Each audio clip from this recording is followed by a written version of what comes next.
उसी समय जब उसको वो पीट रही थी, it was just at the moment that the middle age stranger arrived, वहीं पर एक अधेड़ उम्र का आदमी वहाँ पर पहुँचा। He asked what had happened, Phatik looked ashamed, उसने पूछा कि क्या हुआ, और फटिक को जो है वहाँ पर शर्म आई। When the mother looked at the stranger her anger change into surprise, there stood Bishambar her elder brother.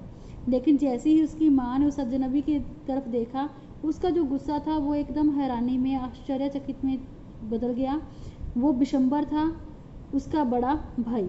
Y दादा, where have you come from, she said and bowed to the ground to touch his feet. कहते कि अपने वहाँ जो है कई तो जगह पर जो है बड़े भाई को दादा कहकर बुलाया जाता है।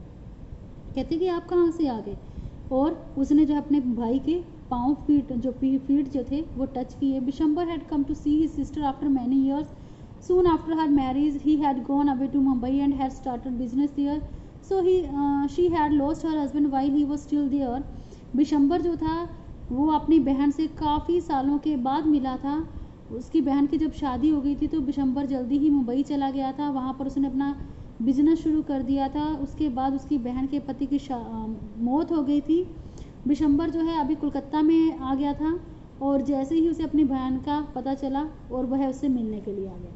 The next few days were full of rejoicing. The younger brother asked how the two boys were doing in their studies. अगले दिन जो थे उसकी माँ के लिए उनके घर में जो है काफ़ी खुशी, रिजॉइसिंग होता है हैप्पीनेस, मतलब काफ़ी खुशी वाले दिन थे उनके। तो उसका भाई जो है उस अपनी बहन से पूछता है कि तुम जो है अपने बच्चों की कैसे देख रेख करती हो, कि तुम्हारे बच्चे जो है पढ़ाई में अच्छे हैं। तो बहन ने कहा कि जो बड़ा बेटा है फटिक जो है वो बहुत ही शरारती करता है। ही वॉज डिसओबीडेंट एंड वाइल्ड, कि वो कहना नहीं मानता है, जंगलियों की तरह व्यवहार करता है। बट माखन जो है वो बहुत ही जेंटल है, बहुत ही अच्छा बच्चा है। Bishambar call kindly offer to take Phatik को Kolkata and educate him there. तो बिशंबर ने अपनी बहन को कहा कि मैं फटिक को कोलकाता ले जाता हूँ और वहाँ पर उसे पढ़ाऊँगा।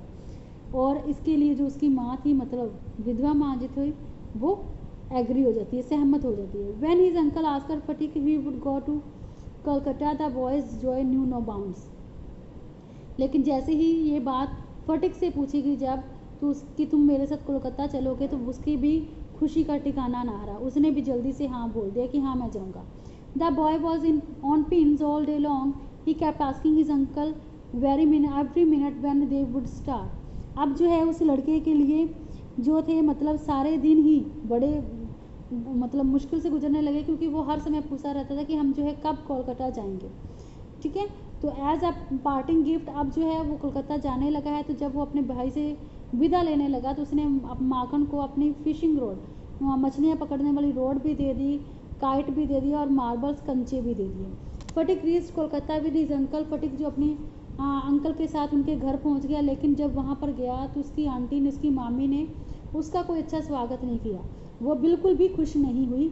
उसको बड़ा गुस्सा आ रहा था कि वो जो है एक लड़के को और घर पे ले आया है। Phatik soon realise that he was on.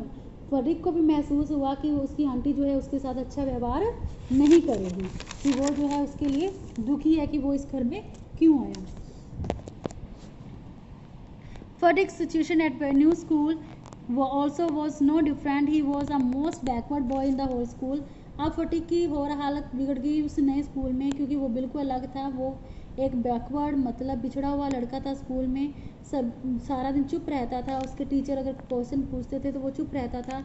Daily उसे डंडे पड़ते थे, केंट और सज़ा मिलती थी, और दूसरे बच्चे जो थे उसके साथ खेलते भी नहीं थे, उसका मजाक उड़ाते रहते थे, और वो काम भी नहीं कर पा रहा था। One day he plucked up all the courage and asked his uncle when can I go home। एक दिन उसने हिम्मत करके अपने मामा से पूछा कि हम वापस घर कब जाएंगे। उसके अंकल ने कहा कि जब छुट्टियां होगी तब मैं तुम्हें घर लेकर जाऊंगा, बीती अक्टूबर तक, और तुम वहाँ पर तब तक तुम वेट करो। One day Phatik lost his lesson. वो एक दिन फटिक की जो थी कोई बुक गुम हो गई।